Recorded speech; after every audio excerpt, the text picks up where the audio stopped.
Olá, estás a assistir ao Com a Tua Imagem Tu Podes. Estou aqui para ser a tua cúmplice na construção da tua identidade e vou-te mostrar como tu podes. A cada semana trarei temas da consultoria de imagem, crenças, mitos, preconceitos e muito mais para te mostrar o quanto somos exclusivos. Hoje faço um resumo sobre as grandes crenças em relação à imagem.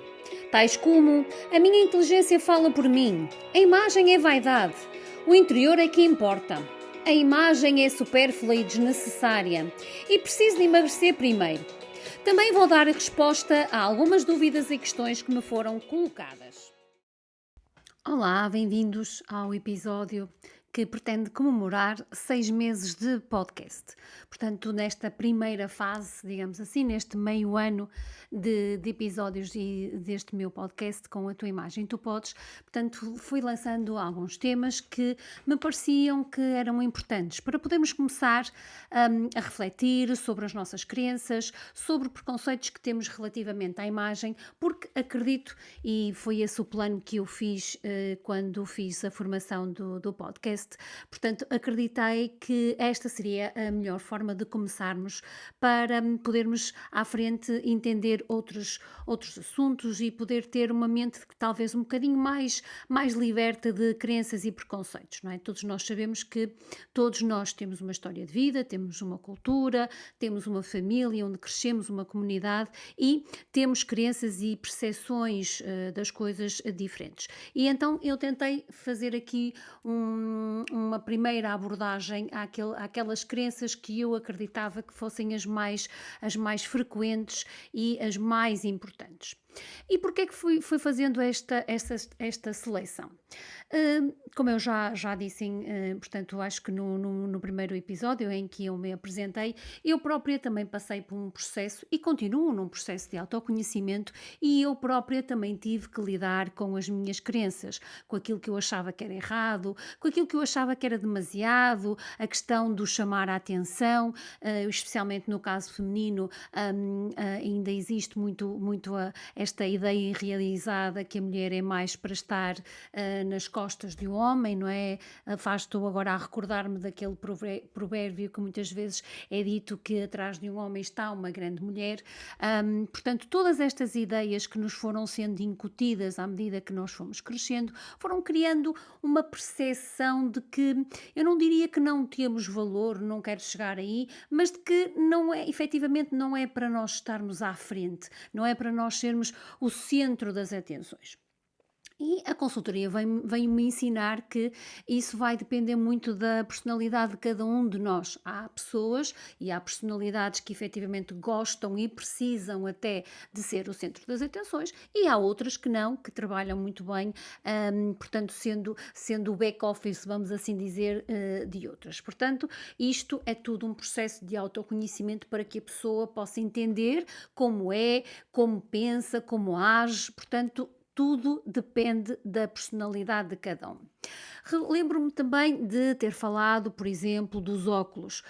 O meu caso pessoal, que uso óculos desde os 2 anos e meio e dada a minha geração, portanto, não era tão comum as crianças terem óculos. Hoje em dia nós vemos com relativa facilidade muitas crianças, jovens e adolescentes com óculos, portanto isso deixou de ser uma crença, deixou de ser um preconceito, deixou de ser diferente. Portanto, na minha altura éramos muito poucas pessoas que tinham, poucas crianças que tínhamos óculos e então pelo facto de sermos diferentes que gerava ali algum preconceito.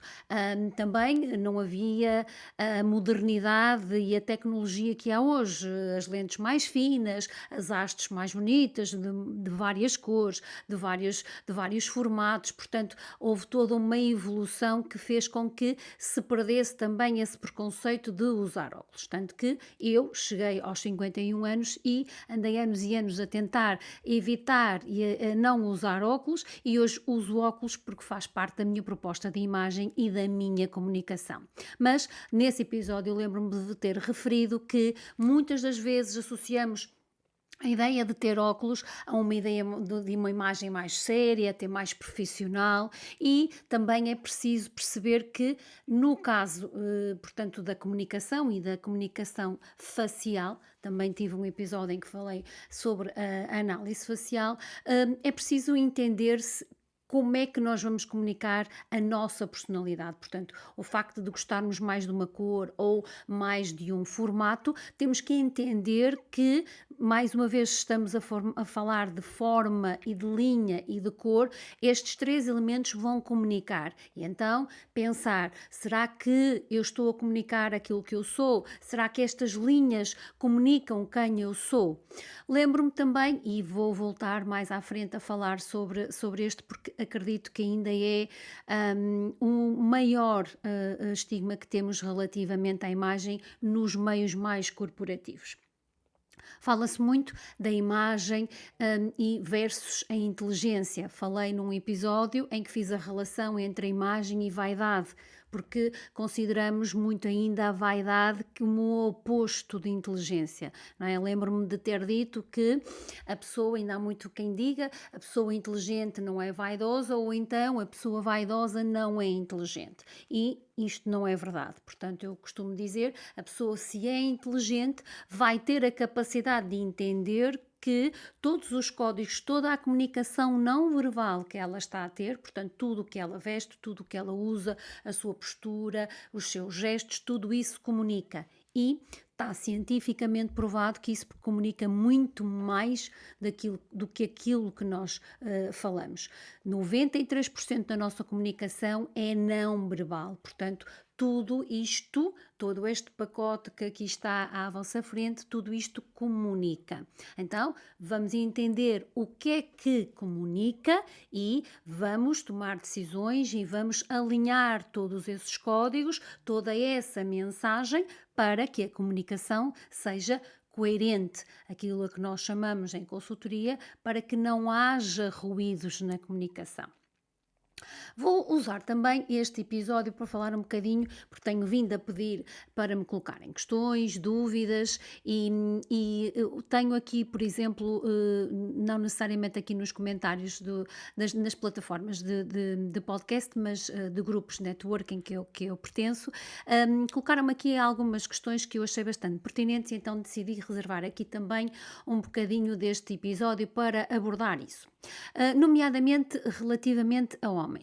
Uma das perguntas que me colocavam era relativamente aos blazers 2, 3 botões.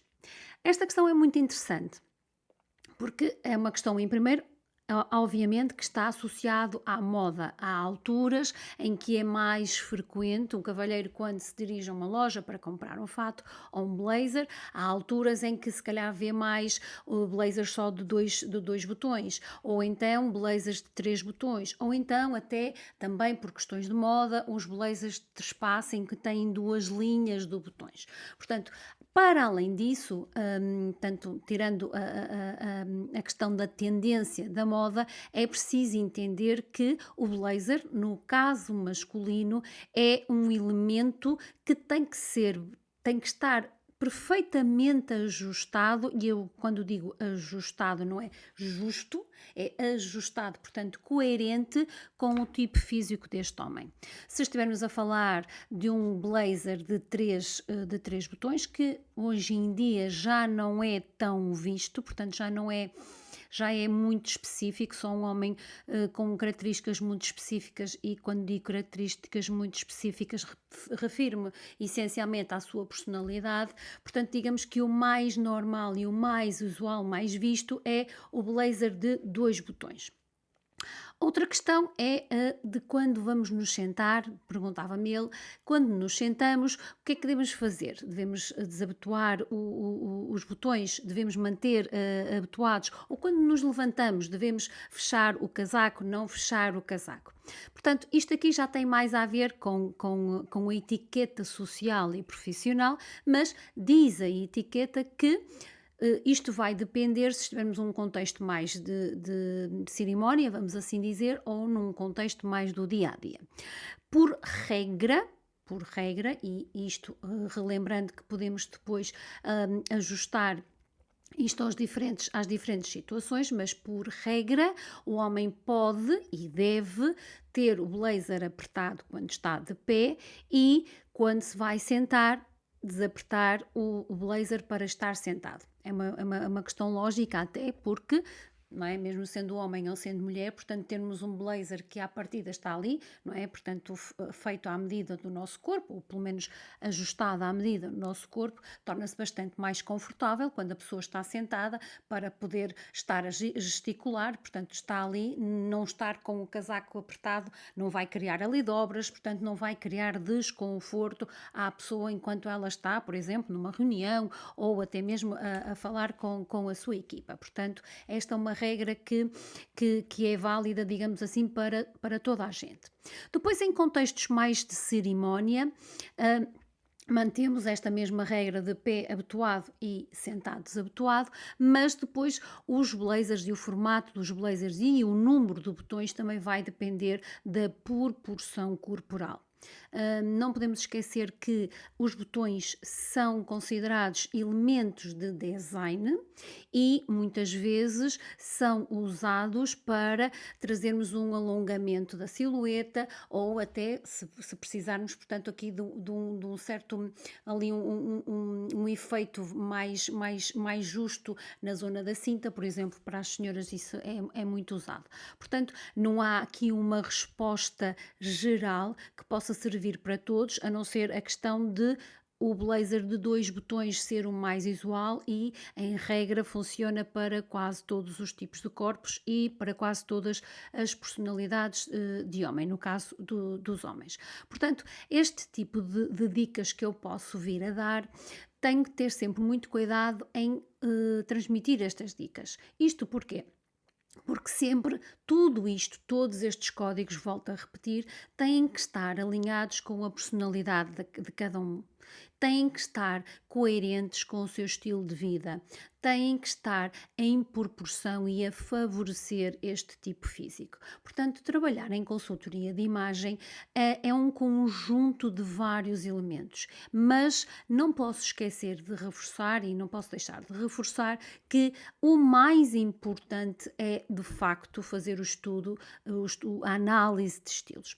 Curiosamente, estes dias estava a falar com uma ex-cliente minha que virou amiga e ela estava exatamente a reforçar isso, que todo o processo que eu proponho com esta metodologia é um processo que é longo, mas que a pessoa tem que ser ela própria a passar pelos passos, para ter consciência, para entender, para interiorizar todos os conceitos que vão aprendendo. Portanto, quando falamos de personalidade, a pessoa tem que entender, no caso, vou usar este exemplo do blazer, a pessoa tem que entender qual é o formato de blazer que está alinhado com a sua personalidade, que favorece o seu tipo físico e depois, certamente, também a parte da coloração, obviamente, que também é muito importante.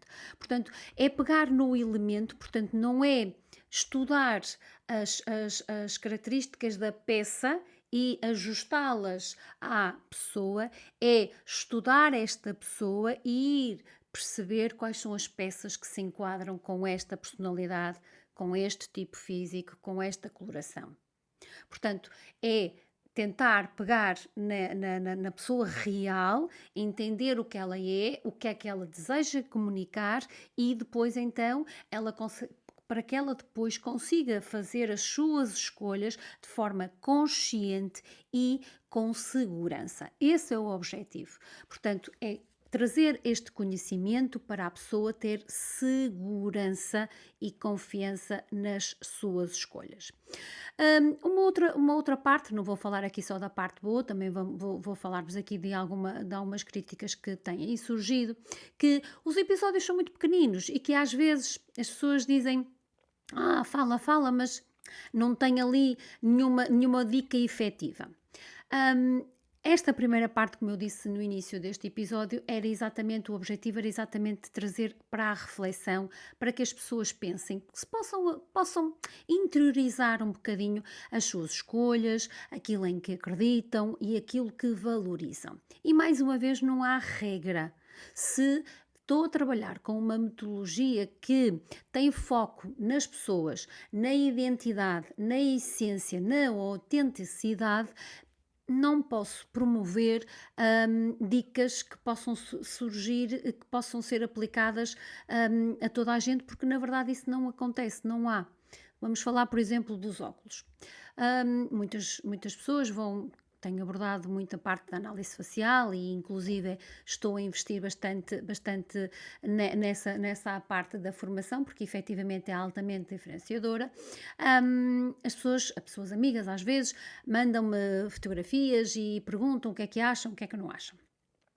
E eu tenho um caso para vos contar de uma amiga, pronto, está numa empresa grande, uma multinacional, e tem um rosto assim mais redondinho e tal, e desde que eu a conheço, não nos conhecemos assim há muitos anos, mas já lá vão alguns, desde que eu a conheço, ela sempre teve muito esta tendência para uns óculos mais redondinhos, portanto ali uma coisa mais de menina, vamos assim dizer. Ela tem ali um cabelinho também meio encaracolado, e então traz muito este ar de menina, de queridinha, de fofinha. E efetivamente ela tem uma personalidade bastante querida e bastante simpática.